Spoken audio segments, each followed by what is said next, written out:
آج کے درندے اٹھ کر کے یہ کہتے ہیں یہ جو یونیفارم سول کوڈ کا مسئلہ جو اٹھایا گیا ہے کیا ہے؟ ان کو اچھی طرح سے پتا ہے کہ دین اسلام پورے قوانین رکھتا ہے۔ میں ان سے پوچھتا ہوں کہ 100 سال پہلے چلے جائے، تمہارے پاس لا کی کتاب کہاں ہے؟ قوانین کہاں ہیں؟ ایک ملک چلانے کے لیے جو قوانین ہوتے ہیں، لا ہوتے ہیں، اس کی تاریخ ڈھونڈ کر کے لاؤ، کون سا ملک لا کے تحت چلتا تھا؟ یقین جانو میرے عزیزو، پوری دنیا کو حکومت چلانے کے قوانین دینے والا سب سے پہلا دین اسلام، سب سے پہلا لا کے تحت ایک پوری کنٹری چلنا چاہیے، یہ اسلام نے دیا ہے، ورنہ تو پہلے بادشاہوں کے قانون چلتے تھے۔ آپ رومن امپائر کو دیکھیں، پرشین امپائر کو دیکھیں، اسلام سے پہلے ان کے ہاں کوئی قانون کی کتاب نہیں ہے۔ بادشاہ کو رات میں کوئی خواب آ گیا، صبح وہ قانون بن جائے گا۔ بادشاہ کو کوئی اچھی چیز لگ گئی، وہ دوسرے دن قانون بن کر کے سب پر نافذ ہو جاتا۔ تو وہاں پر تو امپائر ہوتا تھا، شہنشاہ جس کو کہتے ہیں، بادشاہ جس کو کہتے ہیں، اس کے قوانین چلتے تھے۔ یہ دین اسلام نے قوانین مرتب کر کے عطا کیا ہے۔ دین اسلام نے لوگوں کو چلنے کا طریقہ بتایا، اور اس میں کسی کا بھید بھاؤ نہیں رکھا گیا، یہاں سب کو برابر رکھا گیا۔ یہ لوک پال بل کی بات کرتے رہے، نہ ہی لا سکے نہ ہی کر سکے، جس کا مطلب یہ تھا کہ اونچے عہدے والا بھی جواب دہ ہوگا، ذمہ دار ہوگا سوالوں کے جواب کا، لیکن یہ کبھی نہ لا سکیں گے۔ جن کے کرتوت کالے ہوں وہ کب عدالت کا سامنا کر سکتے ہیں؟ ہاں، یہ سارے مسائل اگر دیکھنا ہے تو اسلام کے دامن میں دیکھو۔ سیدنا عمر فاروق رضی اللہ تعالیٰ عنہ مسجد میں کھڑے ہیں، مسجد نبوی میں، اور عین خطبے کے دوران آپ نے پوچھا کسی کو کوئی سوال ہے؟ ایک صحابی کھڑے ہو گئے، دیہات کے رہنے والے، کہا ہاں آپ کے متعلق ہی سوال ہے۔ کہا مال غنیمت میں جو کپڑا آپ نے تقسیم کیا تھا سارے لوگوں کو، اس کپڑے سے کسی کا بھی پورا جبہ نہیں بنا، آپ کا پورا جبہ کیسے بن گیا؟ سب کو کپڑا اتنا ملا تھا کہ پورا جبہ نہیں بن سکتا تھا، آپ کا کیسے بنا؟ یہ سوال پوچھنے کا حق صرف اسلام نے دیا تھا۔ پہلے بادشاہوں کو کوئی سوال کرتا تو گردن مار دی جاتی، ختم کر دیا جاتا۔ سیدنا عمر فاروق رضی اللہ تعالیٰ عنہ نے یہ نہیں فرمایا کہ کون بدتمیز ہے جو یہاں پر بدتمیزی کر رہا ہے، نہیں، گلے سے لگایا اور فرمایا میں تمہیں جواب دیتا ہوں۔ در حقیقت مال غنیمت میں مجھے بھی کپڑا ملا تھا، میرے بیٹے عبداللہ کو بھی کپڑا ملا تھا، عبداللہ نے اپنا کپڑا مجھے ہبہ کر دیا، دونوں ملا کر کے سلایا، میرا جبہ بن گیا۔ جواب دینے کا حق امیر المومنین کے پاس، وہ جواب دیتے۔ اور اس کے بعد آپ نے فرمایا جب تک دین اسلام میں یہ نظام رہے گا، اس نظام کو کوئی درہم برہم نہیں کر سکتا۔ عزیزان گرامی وقار، ہزاروں مثالیں ہیں، ہزاروں مثالیں ہیں۔ ان ظالموں کو آج قوانین اسلام کی طرف انگلی اٹھانے کی جرت صرف اس لیے ہے کہ یہ اپنی سیاسی روٹیاں سینکنا چاہتے ہیں، باقی کوئی مطلب نہیں۔ اب ہونا کیا چاہیے؟ جو ایک خلفشار ہے اور ایک بہت زیادہ افواہیں پھیلی ہوئی ہیں مسلمانوں کے بیچ میں، کیا کرنا ہے؟ تنظیمیں اپنا کام کر رہی، خانقاہیں اپنا کام کر رہی، مدرسے، مساجد، ٹرسٹ اپنا کام کر رہی ہیں۔ یونیفارم سول کوڈ نہیں لاگو ہونا چاہیے، اس کے یہ خطرے ہیں، اس کے وہ خطرے ہیں۔ ان سے تھوڑا ہٹ کر کے میں یہ کہتا ہوں، ان سے کب تک احتجاج کرتے رہو؟ نہ ہی ہمارے احتجاج کا ان کے اوپر کوئی اثر پڑتا ہے۔ یہ ایسی ظالم قوتیں بیٹھی ہوئی ہیں جن کے سامنے ہزاروں کا مر جانا بھی کوئی اثر نہیں کرتا۔ اس لیے مسلمانوں، سب سے اہم بات یہ ہے کہ ان سے بھیک مانگنے کی ضرورت ہی نہیں ہے کہ تم ہمارے قوانین کی حفاظت کرو یا ہمارے قوانین سے چھیڑ چھاڑ نہ کرو، بلکہ میدان میں اتر کر کے یہ بتاؤ کہ اس زمانے میں بھی تم سارے قوانین پر پابندی لگاؤ، لیکن میں شریعت مصطفیٰ پر عمل کر کے دکھاؤں۔ تمہاری پرمیشن کی ضرورت نہیں مجھے دین اسلام پر چلنے کے لیے۔ ہمارے نبی پاک صلی اللہ تعالیٰ علیہ وسلم کے قوانین ہمارے لیے جان سے بڑھ کر کے ہیں۔ مسلمانوں کو آج عملی میدان میں آ کر کے قوانین اسلام پر عمل کر کے دکھانا چاہیے کہ میرے اپنے گھر کے قوانین، میرے دین کے معاملات اس کو میں موت تک گلے سے لگا کر کے رہوں گا. یہ ہوتا ہے سب سے بہترین احتجاج. میں آپ کو بتاؤں, لوگوں میں جو ایک خلفشار ہے, چمی گوئیاں چل رہی ہیں کہ کیا ہوگا کیا ہوگا. انہوں نے 3 طلاق کا مسئلہ بھی لا کر کے ڈرایا نا, لا کر کے. یہ کس کے لیے تھوپا گیا تھا؟ صرف ٹارگٹ یہ کرنا ہے اور وہ ایک بڑی قوم کو بیوقوف بنانا ہے. جو یہاں پر ایک میجورٹی میں قوم ہے ان کو بیوقوف بنا کر کے رکھنا ہے کہ دیکھو یہ ویلن ہے, یہ مسلمان, اور ان سے لڑنے کی طاقت صرف ہم ہی رکھتے ہیں, اور ان کی ساری چیزیں ہم چھین رہے ہیں, ان کے قوانین پر ہم پابندی لگا رہے ہیں, اور وہ بیچارے وہ خوش ہوتے رہے. ان کو خوش کرنا ہے اور ان کی روٹیاں لینا ہے, سیاست کو گرمانا ہے, بس اتنا ہی ہے. باقی تمہارے قوانین سے ان کو کوئی لینا دینا نہیں. 3 طلاق کا مسئلہ وہ آدمی لے کے آیا جو کبھی شادی نبھا نہ سکتا ہو, جو کبھی عورتوں کے ساتھ رہ نہ سکتا ہو. میرے عزیزوں, ڈرنے کی کوئی بات ہی نہیں ہے. تم اس طرح کے نہ جانے کتنے قوانین لے آؤ. مسلمان تو اپنے نبی پاک صلی اللہ تعالیٰ علیہ وسلم کی شریعت طاہرہ پر کل بھی عمل کرتا تھا, آج بھی عمل کرتا ہے, اور صبح قیامت تک عمل کرتا رہے گا. حقیقت بات یہ ہے, UCC آلریڈی پورے انڈیا میں چل رہی ہے. سب کے قانون ایک ہی ہیں, تھوڑی سی چند چیزوں میں الگ الگ رکھا گیا ہے. یعنی شادی کے معاملات کو لے کر کے یا وراثت کے معاملات کو لے کر تھوڑے سے قوانین الگ ہو جاتے ہیں. باقی بتائیں, چوری کرنے پر سب کا قانون ایک ہے یا نہیں؟ مرڈر کرے تو سب کا قانون ایک ہی, کرائم میں سب کے قانون ایک ہی ہیں, سول کوڈ ہی ہے. سب ایک ہی قانون پر عمل ہو رہا ہے پورے ہندوستان میں.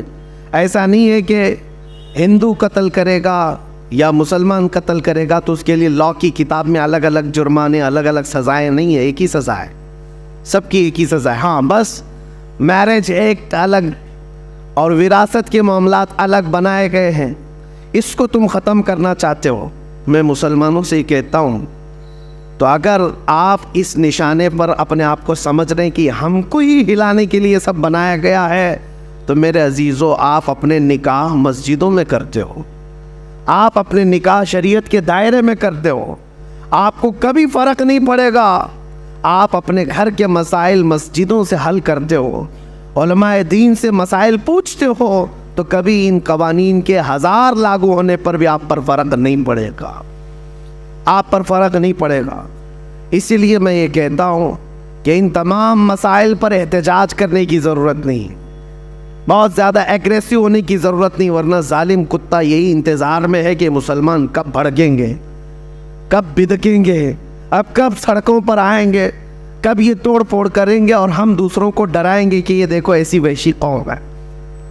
یہ اسی طرح کی کئی حرکتوں سے ہمیں لے جایا جا رہا ہے. لیکن اس کا بہترین علاج یہی ہے کہ جب جب تم میرے مصطفیٰ کریم صلی اللہ علیہ وسلم کے کسی قانون کی طرف انگلی اٹھاؤ گے, سارے مسلمان ان قوانین پر سختی سے عمل کر کے دکھائیں گے کہ عمل کرنا تو ہماری زندگی میں ہے, ہماری زندگی میں. ہم لاء کے خلاف نہیں بول رہے, جو ہندوستان کے قوانین ہیں ان سب پر ہم عمل کر رہے ہیں, لیکن میری نماز کے متعلق, میرے قرآن کے متعلق, میرے دین کے متعلق جو ہوگا وہ اسلام میں جو ہے اسی پر عمل کیا جائے گا. کوئی ایسا آدمی مجھے نماز سکھانے نہیں آ سکتا جس کو پیشاب کرنے کا سلیقہ نہ ہو. بہرحال تمہارا دین کمپلیٹ ہے, کامل ہے, اکمل ہے, اور اس سے بہترین دین ہے ہی نہیں. اس بات کا یقین لے کر کے چلو. میں ان سے کہتا ہوں, ذرا جھانک کر کے دیکھتے تاریخ کے اوراق میں اسلام نے جو عدل و مساوات پوری دنیا میں قائم کی, وہ غیروں کی کتابوں سے اگر میں آپ کو بتاؤں, اپنوں کی نہیں, غیروں کی لکھی ہوئی کتابیں, ان کو آج تک جو بھیک مانگتے ہوئے کسان ان کے پاس قانون کے لیے آئے, انصاف دینے کی نوبت نہ آ سکی. جو کھلاڑی وہاں پر ان سے انصاف مانگتے رہے, انصاف دے نہ سکے. پورے لوگ سڑکوں پر رہے, انصاف دے نہ سکے.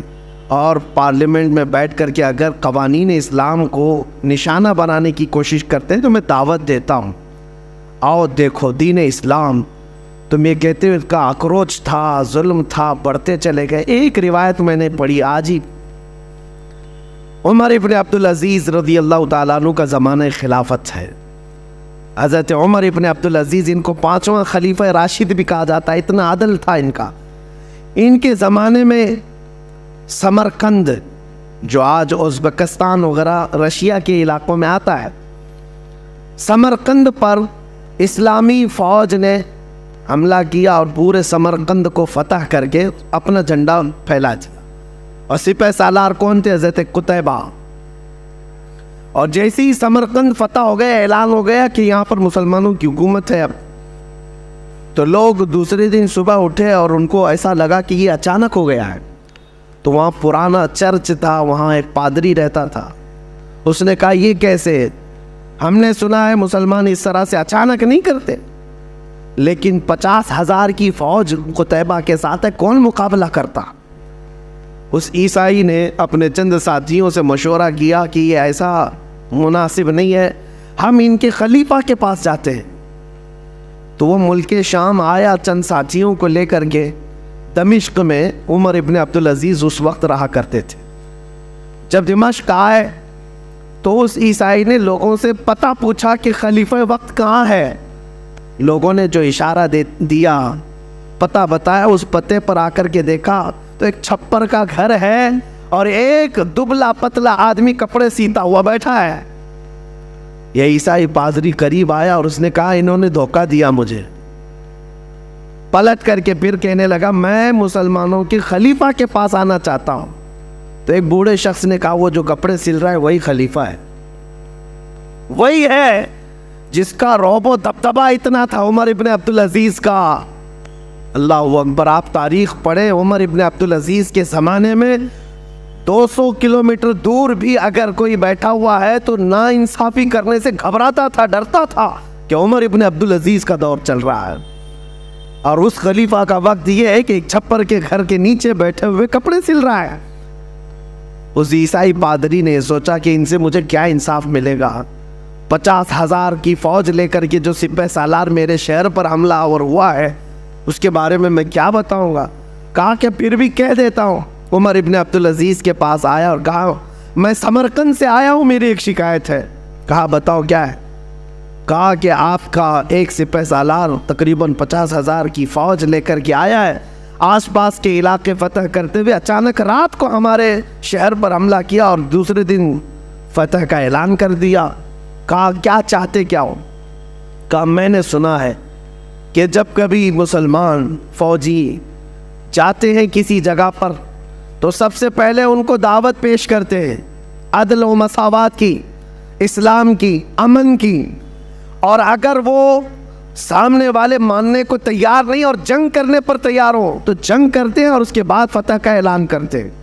لیکن آپ کا سپہ سالار آیا، نہ اس نے ہم کو کسی چیز کی دعوت دی، نہ بلایا، نہ ہی ہمارا مقابلہ ہوا، راتوں رات فتح کر کے وہ اپنے جھنڈے گاڑ دیا. حضرت عمر ابن عبدالعزیز نے ایک خط نکالا، خط پر لکھا اور کہا کہ لے جاؤ قتیبہ کو دے دینا. اس خط میں لکھا ہوا تھا کہ ایک قاضی مقرر کیا جائے، فوراً ایک قاضی اسلام مقرر کیا جائے اور اس قاضی کے پاس یہ عیسائی اپنا مسئلہ رکھے گا اور قاضی جو فیصلہ کرے اس پر عمل کیا جائے. خط لے کر کے وہ عیسائی آیا، پادری ہے، عیسائی ہے. کہا کہ اس خط کو پتہ نہیں یہ لوگ پھاڑ کے پھینک دیں. لیکن جب قتیبہ کے پاس لا کر کے دیا تو اس کے ہاتھ کانپنے لگے سپہ سالار کے کہ عمر ابن عبدالعزیز کا خط آیا ہے. پڑھنے کے فوراً بعد قاضی کا انتخاب کرنے کا اعلان کیا کہ خلیفہ وقت کی طرف سے قاضی کے انتخاب کی بات آئی ہے. تو اس وقت قاضی کا انتخاب ایسا نہیں ہے کہ 4 لوگ بیٹھ کر کے کر دیتے. جو سب سے پرہیزگار ہوا کرتے، تہجد گزار ہوا کرتے اور علم میں سب سے زیادہ ہوا کرتے، وہ قاضی بننے کے منصب پر آتے. قاضی اسلام چن لیا گیا ایک عالم باعمل کو، اور انہوں نے اپنی عدالت لگائی اور کہا کہ کیا مسئلہ ہے اس عیسائی پادری کا. اب وہ عیسائی جو پادری تھا اس نے رکھا کہ آپ کی طرف سے یہ جو فوج آئی یہ اچانک آئی، ہمیں موقع نہیں دیا گیا ہے، اور جبکہ اسلام کا ہم نے یہ سنا ہے کہ وہ جہاں جاتے ہیں پہلے دعوت پیش کرتے ہیں، امن کی، مساوات کی، عادل کی. اور اگر سامنے والا جنگ کرنے پر تل جائے تو پھر جنگ کی جاتی ہے، اور پھر حملہ میں اگر کامیاب ہو جائے تو فتح یاب سمجھا جاتا ہے. تو قاضی اسلام نے بلایا قتیبہ کو، کہا کیا یہ عیسائی پادری جو کہہ رہا ہے وہ صحیح ہے؟ آپ نے ان کو دعوت دی تھی؟ کہا کہ نہیں دعوت دی. کہا کہ راتوں رات آپ نے ان کے شہر پر قبضہ کیا؟ کہا بات در حقیقت یہ ہے قاضی اسلام کہ ہم نے آس پاس کے علاقوں سے جنگ کی ہے، ہم نے دیکھا ہے، اور ان سے جنگ سختی کے ساتھ ہوئی، اور اس کے بعد ہم نے وہ علاقے فتح کیے. اور یہ سمرقند تو بڑا زرخیز علاقہ ہے، یہاں کے لوگ تو اور بھی زیادہ اس شہر کو چھوڑنے کو تیار نہیں ہوتے، اس لیے ہم نے سوچا کہ یہ سوئے ہوئے ہیں، اس وقت میں ہم فتح حاصل کر لیں. قاضی اسلام نے فیصلہ دیا کہ آج کی مغرب ہونے سے پہلے پہلے تمہاری پوری فوجیں اس شہر کو خالی کر دیں، سمرقند کو خالی کر دیں. قاضی کس کے متعلق فیصلہ دے رہا ہے؟ کسی دوسری قوم کے لیے نہیں، اپنے ہی فوجیوں کے متعلق. کہہ رہا ہے کہ یہ اسلام کے قوانین سے ہٹ کر کے ہے، نہ ہی اس طرح کا دستور کبھی چلا ہے. قتیبہ کو جیسی آرڈر آیا قاضی اسلام کا، فوج میں اعلان ہوا، اور یہ صبح کا فیصلہ جو تھا 50,000 فوجیں سمرقند کو چھوڑ کر کے ساز و سامان کے ساتھ مغرب سے پہلے نکلنے لگی. مغرب سے پہلے پہلے قتیبہ کے ذات ساری فوجیں شہر چھوڑ کر باہر نکلیں. یہ منظر دیکھ کر کے وہ عیسائی پادری اور علاقے کے لوگ حیران تھے کہ ایک کپڑے سلتا ہوا بیٹھا دبلا پتلا آدمی اتنا پاور رکھتا ہے کہ ایک خط بھیج دیا جائے، اور پھر اگر اس کا خط یہاں آ گیا تو قاضی مقرر کرنا تو اس کا کام ہے، اپنے رشتہ دار کو بٹھا دیتا، اپنے حق میں فیصلہ لے لیتا. نہیں کیا، بلکہ قاضی اس کو منتخب کیا جو قرآن و سنت کا سب سے زیادہ جاننے والا تھا.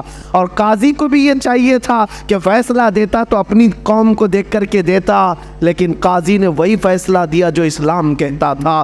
یہ باتیں اتنی پر اثر تھیں کہ مغرب تک ان کی فوجیں نکل تو گئی تھیں، لیکن وہ عیسائی پادری اپنے سارے ساتھیوں سمیت رونے لگا کہ آج تک ہم نے ایسی قوم کو اپنے شہر میں آتے ہوئے دیکھا ہی نہیں تھا. چلو اس سے بہتر قوم کون سی ہو سکتی ہے جو ہم پر حکومت کرے؟ سب کے سب گئے اور قتیبہ کے ہاتھ جوڑ کر کے ان سے معافی طلب کیا، اور پوری فوج سے کہا آج کے بعد ہم ہی نہیں، پورا سمرقند تمہارے قدموں کے نیچے، تمہارا عدل ہے، ہم نے یہ دیکھا ہے. اور اس کے بعد سے لے کر تاریخ گواہ ہے، آج کی تاریخ تک سمرقند پر اسلامی حکومت موجود ہے، آج تک اسلام ہے. عزیزان گرامی وقار، یہ وہی سمرقند و بخارا کی بات کر رہا ہوں جہاں سے کبھی امام بخاری پیدا ہوئے، امام مسلم، یہ بڑے بڑے محدثین اسی علاقے سے آئے ہوئے. یہ میں بات اس لیے عرض کر رہا ہوں کہ جن کو آج انصاف کا الف بھی پتہ نہیں، عدل کا عین پتہ نہیں، وہ قوانین لاگو کرنے کی بات تو کرتے ہیں لیکن ان سے کبھی نہ ہو سکے گا. اس لیے میں ذمہ داری کے ساتھ یہ کہتا ہوں، 1000 باتیں ہمارے اوپر لائی جائیں، کل کو ذمہ داری تمہاری ہے. کل کو اگر قرآن پڑھنے پر پابندی ہو، یہ بڑھتی جائے گی، یہ سرکشیاں، یہ بدماشیاں بڑھتی جائیں گی.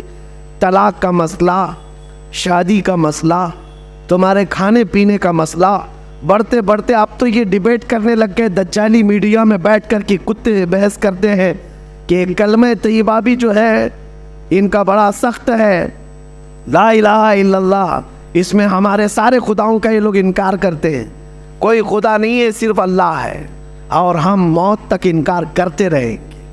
اس لیے کہ ہمارے دین کی جڑ ہی ہے لا الہ الا اللہ، بنیاد ہے لا الہ الا اللہ، کوئی خدا نہیں سوائے اللہ. کہہ رہے ہمارا بچہ بولنا سیکھتا ہے تبھی ہم پڑھا دیتے لا الہ الا اللہ، اور ہمارا عقیدہ بھی یہی ہے، بولنا سیکھتا ہے تب شروع کرتا ہے. اور حدیث پاک ہے جس کا آخری کلمہ ہو، من کان آخر کلامہ لا الہ الا اللہ فدخل الجنہ، جس نے آخری کلمہ مرنے سے پہلے لا الہ الا اللہ کہا، حضور فرماتے وہ سیدھے جنت میں چلا جائے گا، جنت میں چلا جائے گا. کل کو اگر تمہیں اس بات پر بھی ٹینشن ہو اور پارلیمنٹ میں بیٹھ کر کے یہ کہنے لگ جائیں کہ لا الہ الا اللہ مت کہا کرو، تو کیا اس سے بھی دستبردار ہو جاؤ گے؟ کیا اس سے بھی پیچھے ہٹ جاؤ گے؟ نہیں، آج سے نہیں بولیں گے۔ اس لیے بات یاد رکھو، اپنے تشخص، اپنی آئیڈینٹی کے ساتھ جیو۔ آج ہو سکتا ہے خالی تم نے ٹوپی چھپا لیا ہوگا، آج داڑھی چلا لیا ہوگا، سیکولر بننے کے چکر میں یا ایک نیوٹرل بننے کے چکر میں کہ ہم کو کوئی پہچان نہ سکے، ادھر کے بھی لگیں گے ادھر کے بھی لگیں گے۔ ہو سکتا ہے ٹوپی اور داڑھی سے دست بردار ہو گئے ہو، لیکن دنیا صرف اتنے ہی پر کاف مطمئن کبھی نہیں ہوگی۔ قرآن کہتا ہے وَلَن تَرْضَى عَنْكَ الْيَهُودُ وَلَا النَّصَارَى حَتَّى تَتَّبِعَ مِلَّتَهُمْ۔ یہود اور نصرانی تم سے ہرگز راضی نہیں ہوں گے جب تک کہ تم ان کے دین میں داخل نہ ہو جاؤ۔ صرف چھوٹی موٹی باتوں سے راضی نہیں ہوں گے۔ ہم نے دیکھا ہے کہ بیچارے ابھی 2 سال پہلے جو دین بدل کر کے چلے گئے، نام بھی بدل لیا، لکھنؤ کا ایک رافضی شخص، کشکا بھی لگایا، کلنک بھی لگایا ان کو راضی کرنے کے لیے، لیکن 6 مہینے سے زیادہ پال نہ سکے، ٹھوکر مار کر کے بھیج دیا گیا۔ ایک بات یاد رکھو، دامن مصطفیٰ میں جو امن ہے وہ دنیا میں کہیں نہیں ہے۔ میرے مصطفیٰ کے قدموں میں جو عزت ہے وہ کہیں نہیں ہے۔ اسی لیے ہمیں ہمارے بزرگوں سے وابستہ ہو کر فخر سے یہ کہنا ہے، یا رسول اللہ، خلق کے حاکم ہو تم، رزق کے قاسم ہو تم، جو ملا تم سے ملا، تم پہ کروڑوں درود، تم ہو حفیظ و مغیث، کیا ہے وہ دشمن خبیث، تم ہو تو پھر خوف کیا، تم پہ کروڑوں درود، کر کے تمہارے گناہ مانگے تمہاری پناہ، تم کہو دامن میں آ، تم پہ کروڑوں درود۔ ہمارے پاس جب اتنا مضبوط دروازہ میرے مصطفیٰ کا ہے تو پھر میں آپ سے یہ کہتا ہوں، پھر کے گلی گلی تباہ، ٹھوکریں سب کی کھائی کیوں، دل کو جو عقل دے خدا، تیری گلی سے جائے کیوں۔ بس ایک دربار مضبوطی سے تھامے رہے، جیسے بھی حالات آئیں، نیوٹرل اور سیکولر کا لفظ اپنی زندگی میں آنے نہ دے۔ میں دین اسلام پر کل بھی قائم تھا، آج بھی قائم ہوں، اور انشاءاللہ موت تک قائم رہوں گا۔ اسی پر اپنے بچوں کی تربیت بھی کریں، بچوں کی تربیت بھی اسی پر کریں۔ جن لوگوں کو یہ مسائل، یہ قوانین درپیش ہے، یہ وہ لوگ ہیں جنہوں نے اسلام کو حکم نہیں مانا، جنہوں نے شریعت مصطفیٰ کو حکم نہیں مانا، ان لوگوں کے لیے مسائل ہے۔ طلاق تمہارے گھر میں ہوئی، اللہ 1000 بار نہ کرے، مسئلہ شریعت کا پوچھا، قرآن و حدیث سے اگر مسئلہ بتا دیا، سر جھکا کر عمل کر لیا تھا تو عافیت ہے، نہیں عمل کرنا تھا، تم نے اسلام کو حکم نہیں مانا، تو جاؤ پھر ہاتھ جوڑ کر کے کھڑے رہو، اور جہاں جیسا کہا جائے گا ویسے تمہیں عمل کرنا ہو۔ کل تمہاری نکاح ہونا ہے، شادی ہونی ہے، تم نے پوچھا کہ میرے مصطفیٰ کے قوانین اور شریعت کے مطابق مجھے بتایا جائے، ہم نے بتا دیا، تم نے ایکسیپٹ نہیں کیا، اسلام کو حکم نہیں تسلیم کیا، ان کے لیے یہ مسائل ہوں گے۔ اور جو دل و جان سے میرے آقا کے احکام کو حکم تسلیم کرتا ہے، اس کے لیے موت تک کبھی کوئی مسئلہ درپیش نہیں آئے گا، انشاءاللہ کبھی نہیں آئے گا۔ وراثت کے مسئلے میں جھگڑے کس کے ہوتے ہیں؟ 35 سال کورٹ میں کون لڑتا ہے؟ کون لڑتا ہے؟ یہ وہی لوگ لڑتے ہیں جن کو شریعت حکم نہیں مانتے، جو ورنہ تو فتویٰ جو ہے شریعت کا وراثت کے بارے میں اگر آپ نے پوچھا، باپ کا انتقال ہوا، 2 بیٹیاں ہیں، 4 بیٹے ہیں، 1 بھائی 1 بہن ہے، فلاں لکھ کر کے بھیج دیا، اتنی جائیداد ہے، 1 دن کی بات ہے، زیادہ سے زیادہ 2 دن کی بات، دارالافتاء سے آپ کو قرآن اور حدیث کے دلائل کے ساتھ جواب آ جائے گا کہ بیٹیوں کا اتنا حق ہے، بیٹوں کا اتنا حق ہے، آپ کی یعنی جو انتقال کیا اس کی بیوی کا اتنا حق ہے، سب کا اتنا حق ہے۔ اگر آ گیا قرآن و حدیث آپ نے دیکھ لیا اور سر جھکا لیا، کہا یہ اللہ کا حکم ہے، میرے مصطفیٰ کا حکم ہے، تب تو کوئی ٹینشن ہی نہیں، تمہارا 2 دن میں مسئلہ حل ہوا۔ تم نے اس کو صرف نظر کر دیا، نہیں مجھے یہ نہیں ماننا ہے، تو جاؤ پھر کورٹ کچہری کے چکر 30 سال تک کاٹتے رہو۔ مسائل تو ان کے لیے ہے جنہوں نے قرآن و حدیث کو حکم نہیں مانا، ان کے لیے مسائل ہے، اور جو قرآن و حدیث کو دل و جان سے مانتا ہے، یہ 1000 کتے قانون بدلے، اس کے لیے کبھی کوئی مسئلہ پیش آئے گا ہی نہیں۔ قرآن اللہ کی کتاب کل بھی محفوظ تھی، آج بھی محفوظ ہے، میرے آقا کی حدیثیں محفوظ تھی، محفوظ ہے، انشاءاللہ قیامت تک رہیں گی۔ مولا کریم ہم سب کو دین اسلام پر کامل طریقے سے عمل کی توفیق عطا فرمائے۔